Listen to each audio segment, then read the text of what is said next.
नमस्कार, मी आहे तुमच्यासोबत नरसिंग बुरे, आरोग्यदूत न्यूज. पाचोरा तालुक्यातील वाणेगाव येथील गंभीर सामाजिक अन्यायाच्या पार्श्वभूमीवर समता सैनिक दलाचे कार्यकर्ते गेल्या 4 दिवसापासून आमरण उपोषणाला बसले आहेत. मागासवर्गीय महिलेच्या अंत्यसंस्काराला अडथळा निर्माण झाल्याच्या घटनेने संताप उसळला असून न्याय मिळावा आणि दोषीवर कठोर कारवाई व्हावी या मागण्यासाठी या उपोषणाला सुरू आहे. नेमकं काय म्हणतायत उपोषणकर्ते, ऐकूया त्यांचीच प्रतिक्रिया. आजचा भाऊंचा 4था दिवस आहे. आमरण उपोषण करत आहेत. आज 4थ्या दिवसामध्ये आज एवढं प्रशासन आजूबाजूला तहसील कार्यालय आहे, प्रांत आहेत, कोणी शासकीय म्हणून तुमची दखल घेण्यासाठी किंवा तुम्हाला विचारपूस करण्यासाठी इथं कोणी आलं होतं का? या ठिकाणी बरेच शासकीय अधिकारी येऊन गेले. त्याच्यानंतर सन्माननीय DYSP साहेब असतील, तहसीलदार साहेब असतील, BDO असेल, त्यांच्या कर्मचाऱ्यांचा स्टाफ असेल, पिंपळगाव रिसोर्टच्या सहाय्यक पोलीस निरीक्षक असतील, सर्व अधिकाऱ्यांनी या आंदोलनाला भेट दिली. परंतु समाधानकारक कोणी अशी कारवाई ठोस केलेली दिसत नाही.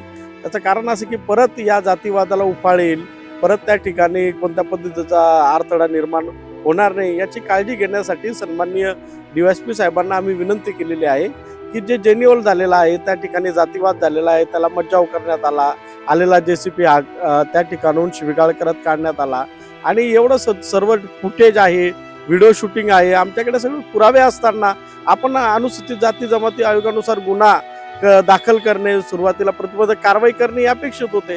परंतु पोलीस प्रशासनाचं या ठिकाणी या मुद्द्याला गंभीर आम्हाला दिसत नाही. कारण की DYSP साहेबांना आम्ही 11व्या महिन्यामध्ये पोलीस बंदोबस्त पाहिजे अशी विनंती केली होती. ग्रामपंचायतीने विनंती पत्र डेप्युटी साहेबांना पाठवलं.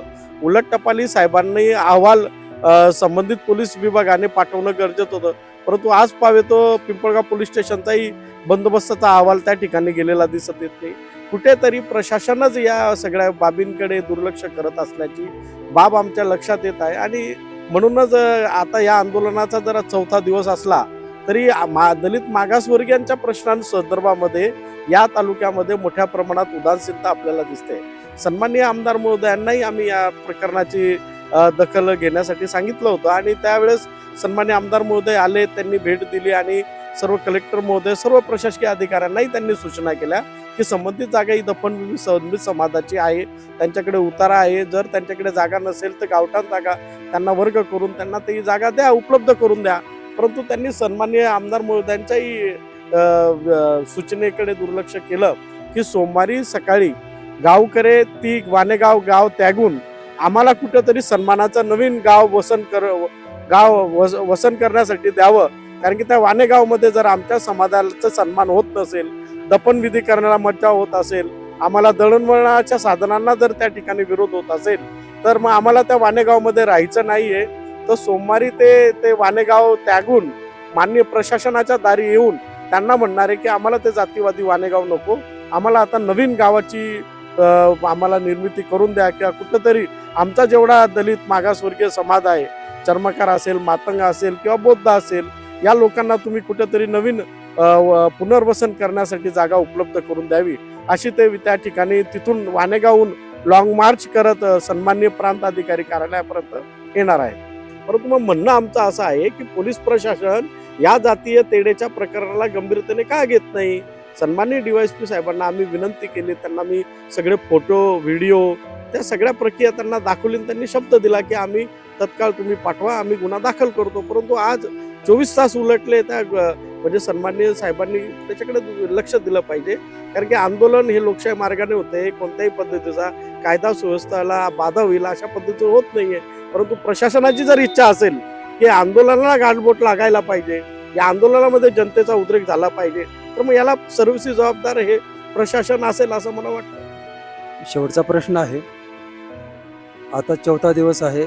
याच्या पुढे जर आपल्या मागण्या पूर्ण झाल्या नाहीत तर पुढचं तुमचा अजेंडा काय असणार आहे? 100% बघा, लोकशाहीमध्ये तुम्हाला तुमचं म्हणणं जर प्रशासन ऐकत नसेल तर तुम्हाला तुमच्या भूमिका मांडण्यासाठी तुम्हाला तुमची भूमिकेला तीव्रता आणणं गरजेचं आहे.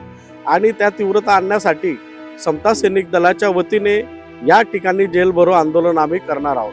आणि जेल भरो आंदोलनासह जे गावकऱ्यांनी जी भूमिका घेतलेली आहे की आम्हाला गाव त्यागायचं आहे, जर ते वाणेगाव जातीवादी गाव आहे, आम्हाला जर दफन विविध असा मज्जा होत असेल तर भविष्यात आमचे पोरं सोरं तिथं वाढणार आहे.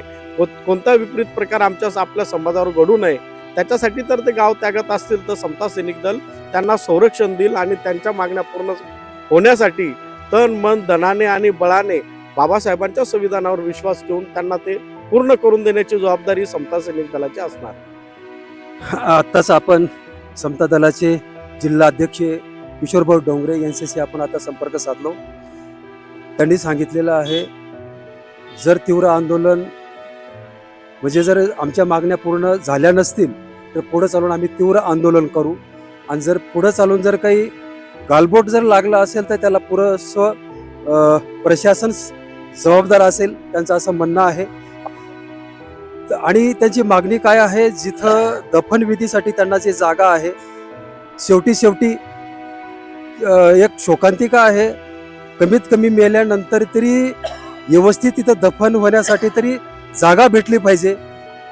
जर बघितलं गेलं तर खरं शोकांतिका आहे. आणि जर शासन प्रशासनानं थोडंसं मनावर घेऊन त्या ठिकाणी येऊन तिथं जागा, आज दलित समाज आहे त्यांचं म्हणणं आहे की आमच्यावर अन्याय होत आहे, अन्याय होऊ नये असं त्यांचं म्हणणं आहे. आणि पुढे चालून जर आमच्या मागण्या मान्य झाल्या नसतील तर आम्ही जेल भरो आंदोलन करू असं त्यांनी स्पष्ट इशारा दिलेला आहे. चला, आरोग्य दूतच्या माध्यमातून आपलं लक्ष लागून राहील. तर ही होती उपोषणकर्त्याची स्पष्ट भूमिका. 4 दिवस उलटूनही प्रशासनाकडून ठोस कारवाई होत नसल्याने संताप वाढत असून पुढील काळात आंदोलन अधिक तीव्र होण्याची शक्यता व्यक्त केली जात आहे. आता प्रशासन याकडे गांभीर्यानं पाहणार का, हा मोठा प्रश्न आहे. कॅमेरामन सह मी NS भुरे, आरोग्य दूत न्यूज, पाचोरा. धन्यवाद.